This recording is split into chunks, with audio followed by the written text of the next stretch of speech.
sepanjang Ramadan ini, menurut kemampuan yang ada pada diri kita, kita telah berusaha mengisi waktu dengan berbagai kegiatan ibadah. Sejak puasa itu sendiri, iktikaf di masjid, tadarus Al-Quran, melaksanakan sholat tarawih, menyantuni yatim, berbuka puasa bersama, dan seterusnya. Sungguh pun demikian, kita harus tetap melakukan muhasabah. Karena pada dasarnya ibadah merupakan satu keseluruhan yang bisa saja dirusak oleh hal-hal lain di luar ibadah itu sendiri.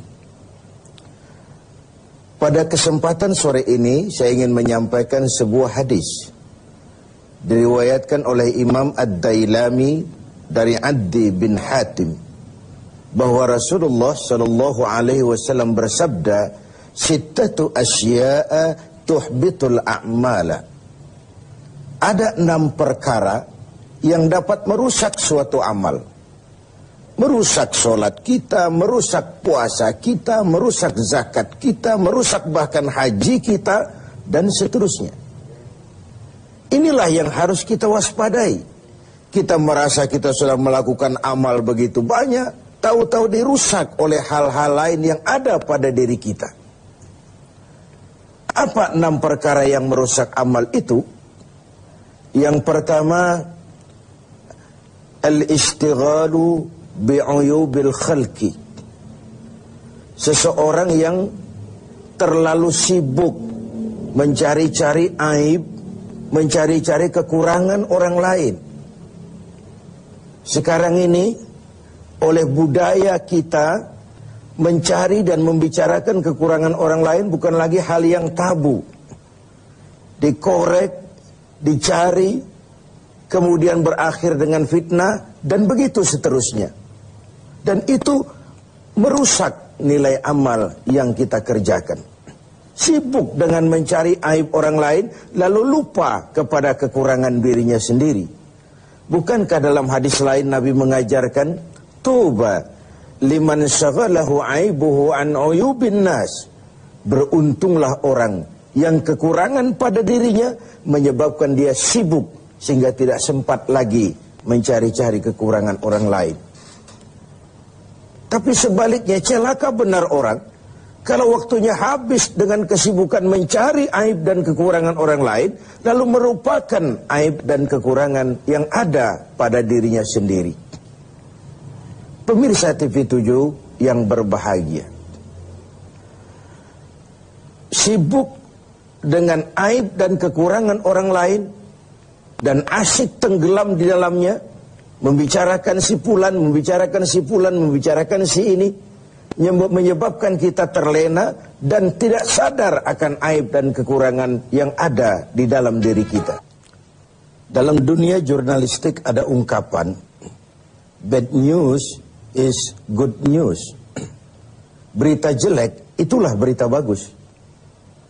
Berita yang bagus biasa-biasa saja. Tapi berita jelek kalau diangkat, dikemas sedemikian rupa, bisa jadi berita bagus, menarik, kejutan, menimbulkan rasa ingin tahu, dan begitu seterusnya. Termasuk dalam konteks ini, setiap hari sekarang ini, kita dijejali berbagai tayangan-tayangan yang sibuk dengan aib dan kekurangan orang lain. Sehingga mengakibatkan itu lalu menjadi budaya kita, dan hal-hal yang tabu tidak lagi dianggap tabu. Hal-hal yang sebenarnya memalukan sudah dianggap tidak memalukan. Sementara sedikit sekali contoh dan pelajaran yang bisa diambil dari hal-hal seperti itu. Karena itu, dengan melaksanakan ibadah Ramadan, kita juga harus mawas diri. Jangan sampai terjebak di dalam kegiatan istighal bi'uyubil khalqi. Sibuk mencari aib dan kekurangan orang lain, sampai melupakan kekurangan dirinya sendiri. Yang kedua, yang bisa merusak amal itu adalah wa qaswatul qalbi. Orang yang keras hati. Hatinya itu kasar, keras. Beruntung kita kalau oleh Allah diberikan hati yang lembut, yang peka, cepat menerima kebenaran. Sebuah contoh, Sayyidina Umar bin Khattab, orang yang diberikan hati yang keras, tapi mudah menerima kebenaran, cepat menerima kebenaran. Jadi yang dimaksud qaswatul qalbi ini, sudah hatinya keras, kasar, dan tertutup untuk menerima kebenaran. Hatinya itu degil, hatinya itu tertutup, cupik seperti katak di bawah tempurung, tidak mau menerima kebenaran. Nah, tatkala kita tidak mau menerima kebenaran, lalu kita merasa kitalah yang paling benar. Banyak sekali dalam perjalanan hidup ini orang-orang yang kemudian terjebak menjadi pemilik kebenaran, mengklaim yang lain salah semua, cuma dia saja yang benar. Akhirnya juga terjebak pada hati yang keras dan kasar seperti tadi. Hati adalah raja dari kerajaan tubuh manusia, sementara anggota badan kita yang lain cuma prajurit saja. Kaki hanya berjalan, tangan hanya mengambil, mata hanya melihat, telinga hanya mendengar. Kalau hati cenderung dan memerintah ke arah situ, maka benar ketika Nabi bersabda, kalau baik hati, baiklah seluruh badan. Kalau rusak hati, rusak jugalah seluruh anggota badan yang lain. Qaswatul qalbi. Yang ketiga yang merusak amal itu adalah wahubbud dunia. Orang yang terlalu cinta kepada dunia. Saya menggunakan kata terlalu karena cinta kepada dunia bukan hal yang salah. Sepanjang dunia itu kita jadikan sebagai alat untuk mencapai tujuan jangka panjang, yakni akhirat dan ridho Allah. Tapi terlalu sehingga dia berurat dan berakar di hati, dan kita sulit melepaskannya, ini akan bisa merusak amal. Sebab apa? Kalau kegiatan hidup kita sudah dipacu oleh hubbud dunia, cinta dunia yang berlebihan. Cinta dunia itu include cinta pangkat, cinta jabatan, cinta harta, cinta pujian, dan sebagainya.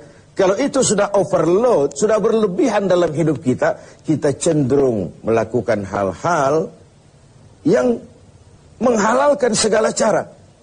Dan ini akhirnya akan merusak nilai amal yang sudah kita kerjakan.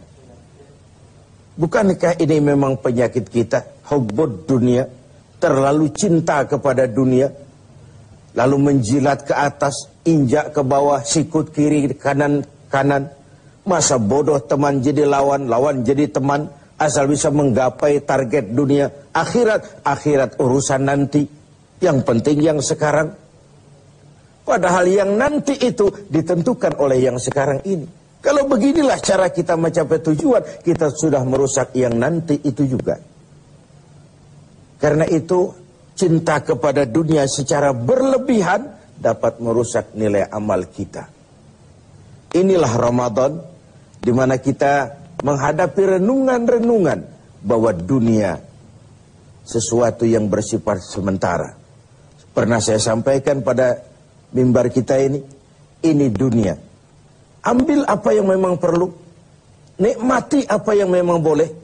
Kalau bisa jangan gagal kita di dunia ini. Tapi kalaupun kita gagal di dunia, kita kan masih punya akhirat. Inilah yang menyebabkan cara kita mencapai dunia tidak menghalalkan segala cara, karena kita yakin akan pertanggungan jawab akhirat nanti. Itu yang ketiga.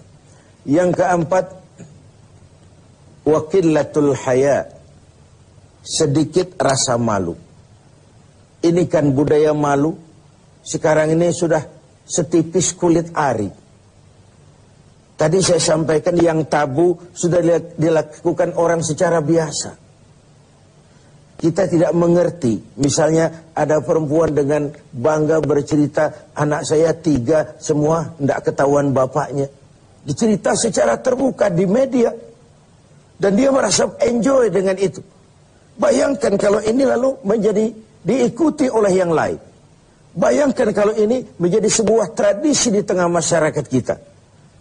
Hal yang memalukan dan memilukan sudah dianggap sebagai sesuatu yang biasa. Tidak ada yang tabu lagi. Padahal malu bagian daripada iman. Tidak ada rasa malu, kurang syarat untuk mempunyai nilai-nilai keimanan. Nah, dengan puasa kita justru menimbulkan rasa malu yang paling tinggi, yaitu malu kepada Allah Subhanahu wa ta'ala. Kalau tengah hari Ramadan kita makan, tidak seorang pun tahu, tidak seorang pun lihat, dan kita tidak mau melakukan. Kenapa? Karena kita malu. Malu kepada siapa? Malu kepada Allah Subhanahu wa ta'ala. Dan ukurannya adalah nurani. Ukurannya adalah nurani.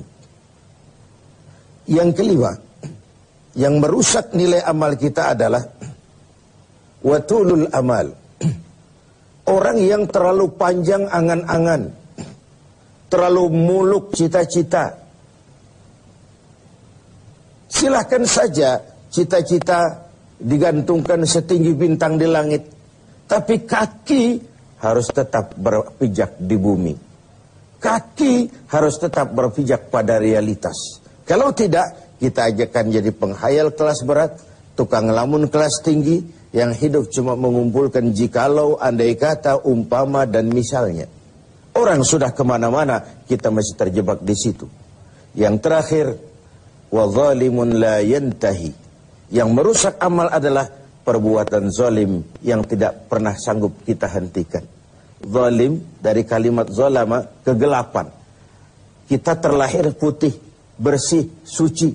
Kitalah yang menghitamkan diri kita sendiri dengan perbuatan-perbuatan yang menentang Allah. Dan itu artinya kita zalim kepada diri kita sendiri.